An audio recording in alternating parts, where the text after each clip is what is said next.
Hello' friends, আজি মই বনাম নাৰিকল আৰু চাউলৰ গুড়াৰে বনাব পৰা এটা ধুনীয়া লাৰু। ভিডিঅ'টো আপোনালোকে শেষলৈকে চাই থাকক। ইয়াৰ কাৰণে মই চাউল ভিজাই লৈছিলোঁ 1 ঘণ্টামান, জহা চাউল লৈছোঁ।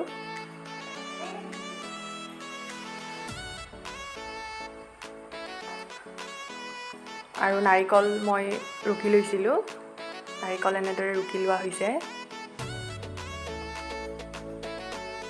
গুড়াখিনি খুন্দি হৈ গ'ল মোৰ। এতিয়া মই নাৰিকল আৰু গুড়াখিনি মিশ্ৰণটো বনাম। ইয়াৰ কাৰণে মই 3 বাটিমান গুড়া ব্যৱহাৰ কৰিম। মই জহা চাউলৰ গুড়া ব্যৱহাৰ কৰিছোঁ।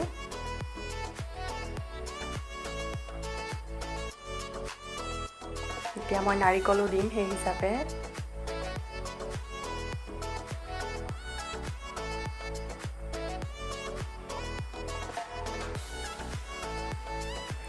নাৰিকল মই 2 বাটি আৰু অলপ বেছিকৈ দি ল'ম।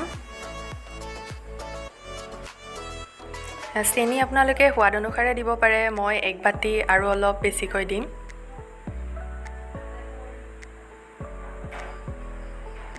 নাৰিকলৰ মিঠা থাকিবই, সেয়েহে চেনি অলপ কমায়ো ল'ব পাৰে।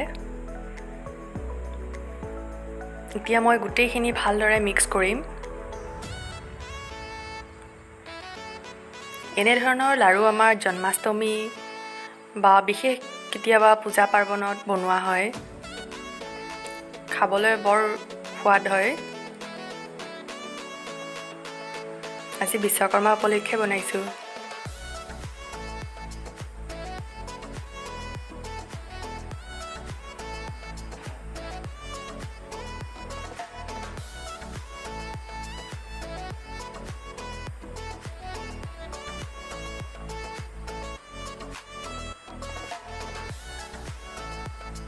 গোটেইখিনি মই ভালদৰে মিক্স কৰি ল'ম যাতে চেনিটো গলি যাব পাৰে। এনেকুৱা লাৰু হয়তো বহুতে খাইছে, আৰু যিসকলে খোৱা নাই তেওঁলোকেও বনাই খাই চাব এবাৰ।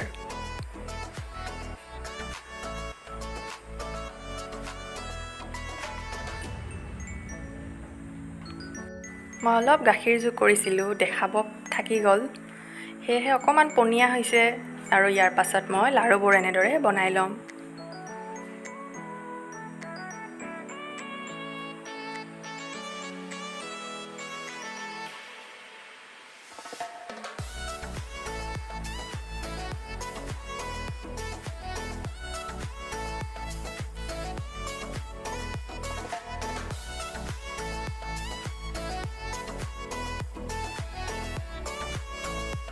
এনেদৰে মোৰ লাৰুবোৰ বনাই লোৱা হৈ গ'ল।